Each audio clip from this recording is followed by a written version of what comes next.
Hi friends, welcome to அக்ஷயா.com. இன்றைக்கி இந்த வீடியோவில் ரொம்ப ஈஸியாக செய்யக்கூடிய ஒரு டிஃப்ரெண்ட்டான சுவையில் காரசாரமான side dish recipe. Chapati, dosa, naan, parotta எல்லாத்துக்குமே சூப்பராக இருக்கும். சாதத்தோடும் பக்காவான காம்பினேஷனாக இருக்கும். வாங்க எப்படி செய்யறதுன்னு பார்க்கலாம். அதுக்கு ஒரு மிக்சிங் பவுலில் 1 கப் அளவுக்கு சோயா சேர்த்துக்கங்க.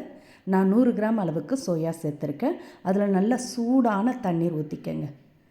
முழுகிற அளவுக்கு சூடான தண்ணீர் ஊற்றிட்டு இதோட ஒரு அரை டீஸ்பூன் அளவுக்கு உப்பு சேர்த்து நல்லா அந்த தண்ணியிலே கலந்து விட்டுடுங்க. கலந்து விட்டு இதை அப்படியே ஒரு பிளேட் போட்டு மூடிடுங்க. ஒரு 3லேருந்து 4 நிமிஷம் அப்படியே ஊறி சாஃப்டாகட்டும்.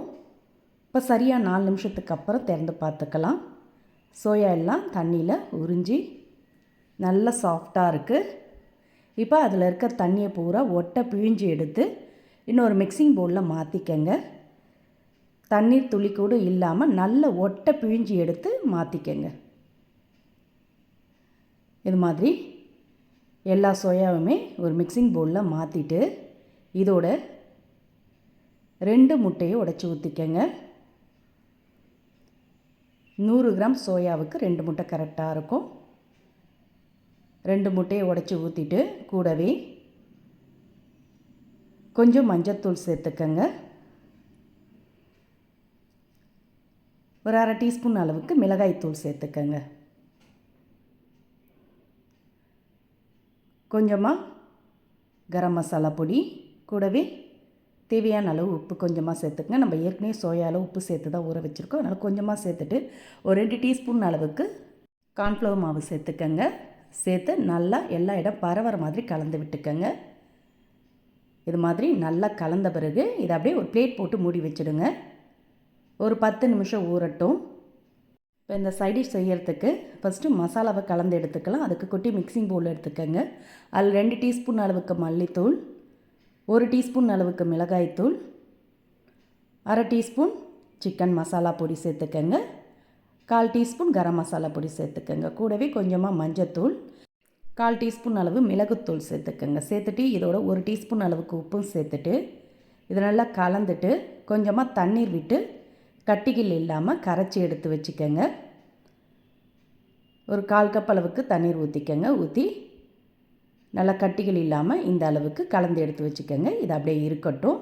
இப்போ செய்யறதுக்கு வானலை சூடு பண்ணியிருக்கேன். அதில் 2 டேபிள் ஸ்பூன் அளவுக்கு எண்ணெய் ஊற்றிக்கங்க. எண்ணெய் சூடான பிறகு முட்டையோடு கலந்து வச்ச சோயா எல்லாத்தையுமே இதில் சேர்த்து பொரிச்சு எடுத்துக்கோங்க. நல்லா பவுல்லேருந்து எல்லாத்தையுமே சேர்த்து நல்லா அடுப்பை ஹை ஃப்ளேமில் வச்சு பொரிச்சு எடுத்துக்கோங்க. முட்டை எல்லாமே பொரிஞ்சு நல்லா சோயா கொஞ்சம் செவந்து பொரிஞ்சு வரும்.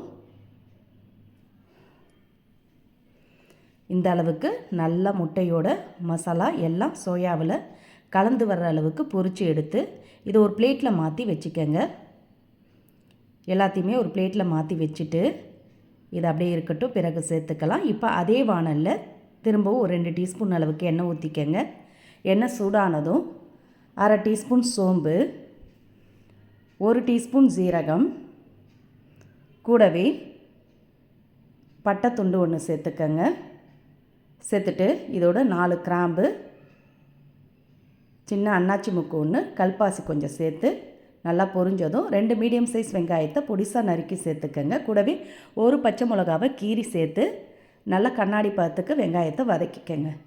இந்த அளவுக்கு வெங்காயம் நல்லா வதங்கி வந்த பிறகு இதோட 2 மீடியம் சைஸில் நல்லா பழுத்த தக்காளியாக பொடிசாக கட் பண்ணி சேர்த்துக்கங்க.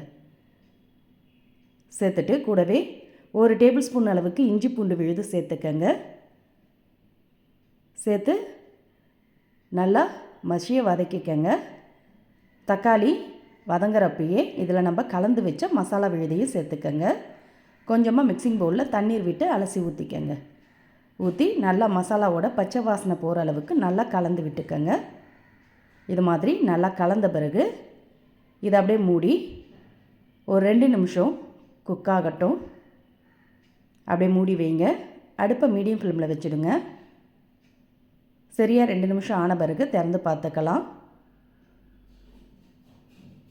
வெங்காய தக்காளிலாம் வெந்து நல்லா மசாலாவோட பச்சை வாசனைலாம் போய் கொஞ்சம் திக்காய் வந்திருக்கு பாருங்கள். எண்ணெயும் பிரிஞ்சு வந்திருக்கு. இப்போ இதில் நம்ம பொரித்து எடுத்து வச்ச இந்த சோயா எல்லாத்தையுமே சேர்த்துக்கங்க. சேர்த்து நல்லா மசாலாவோட எல்லா இடம் பரவுற மாதிரி கலந்துடுங்க. கலந்துட்டு அப்படியே ஒரு 30 செகண்ட் மூடி வைங்க.